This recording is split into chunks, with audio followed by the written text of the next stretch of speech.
Imagine a place where hundreds of identical castles stand in complete silence, surrounded by mountains and forests with no signs of life. There are no cars, no residents, and no everyday movement. The houses look as if life there never truly began. This project, valued at $200 million, was originally conceived as a symbol of luxury and success. It was promoted as a place where wealthy buyers could live far from the noise of major cities, surrounded by nature and comfort. Today, however, this place is known for a very different reason. Instead of becoming an elite residential development, it turned into one of the most unusual and recognizable ghost towns of the modern era. How did a project that attracted hundreds of millions of dollars and looked promising on paper become one of the symbols of unrealized megaprojects of our time? To understand why this city of castles never became a place to live, we need to follow its story from early success to the moment the project came to a halt. The story of Burj Al Babas begins in the mountains of northwestern Turkey in the Mudurnu region. Located between Ankara and Istanbul, this area has long been known for its forests, mountainous landscape, and thermal springs. In the early 2000s, this was where the development company Sarok Group decided to launch a large residential project, one that would sharply contrast with traditional Turkish architecture. The plan was to build 732 villas, each designed to resemble a miniature European castle. This was not intended to be a resort. Instead, it was planned as a gated residential city for wealthy property owners, a self-contained space designed for both everyday living and leisure. To complete a project of this scale within 4 years and keep it within strict financial limits, the developer relied on highly standardized architecture. As a result, nearly all the houses in Burj Al Babas looked the same. Inside, however, buyers were offered variations. Optional features included private pools, jacuzzis supplied with hot mineral water, and even elevators. Using a single architectural template allowed construction to move faster, reduced cost, and simplified oversight. In promotional renders, this uniform layout created the impression of an orderly and carefully planned environment. In reality, the dense placement of identical houses produced a sense of artificiality and visual pressure, an atmosphere that would later become one of the site's most defining characteristics. This visual concept was not chosen by accident. It directly reflected the audience the project was designed for. Burj Al Babas was never aimed at Turkish buyers. Its primary target audience consisted of wealthy investors from the Middle East. They were offered an alternative to hot climates and overcrowded resorts, cooler mountain air, natural surroundings, thermal springs, and architecture associated with European luxury.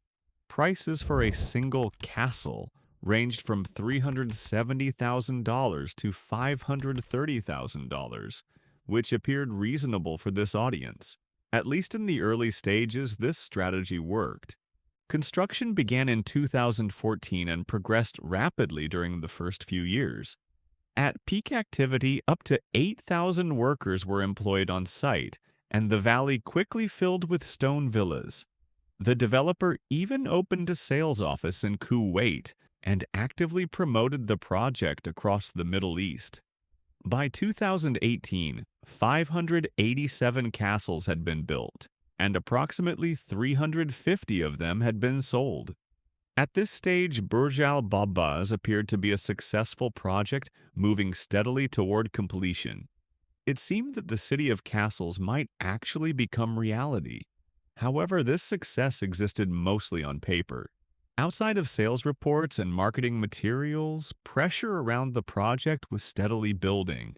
Burj Al Babas was built in an environmentally sensitive area, and preparing the site required clearing large sections of forest, including rare tree species.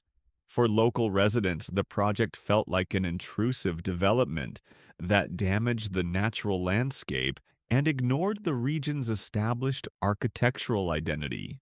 The identical European-style castles stood in sharp contrast to the traditional Ottoman architecture of Mudurnu. Environmental complaints, public opposition, and legal disputes did not stop construction outright, but they significantly weakened public support and increased pressure on the developer long before financial problems began. That turning point arrived in 2018, when Turkey, after nearly 2 decades of economic growth, entered a severe downturn. The national currency rapidly depreciated, inflation rose to nearly 80% annually, and corporate debt levels became critical. Sarat Group was financing several projects through loans, and funds generated from sales at Burj Al Babas were redirected to cover other obligations. As a result, there was no money left to complete the castle development. Sales slowed, then nearly stopped altogether. A project that had recently appeared promising now stood on the edge of collapse. The situation was ultimately made worse by the COVID-19 pandemic. International travel restrictions effectively eliminated interest from foreign buyers. And for a project built almost entirely around overseas investors, this meant losing its final source of demand. Any plans to revive sales became unrealistic, and Burj Al Babas shifted from a crisis into a fully frozen project. Even after construction stopped, the developer attempted to find ways to bring the project back to life. Buyers were offered flexible installment plans, zero down payments, and timeshare models in which a single house could be shared by multiple owners. Additional hope came from a Turkish government program that lowered the investment threshold required to obtain residency permits. However, none of these measures succeeded in restoring buyer confidence. The project became trapped in a closed loop. Without sales, construction could not be completed. And without completed construction, no one was willing to buy. Today, Burj Al Babas remains a frozen complex of hundreds of identical castles, slowly deteriorating under the effects of time and climate. It never became a place for everyday life, instead turning into a monument to an unrealized idea. The story of Burj Al Babas shows that even large investments and early success do not guarantee a lasting outcome if a project is not designed as a place for real life. That is why this city of castles, once imagined as a symbol of luxury and success, remains a place where no one ever truly moved in.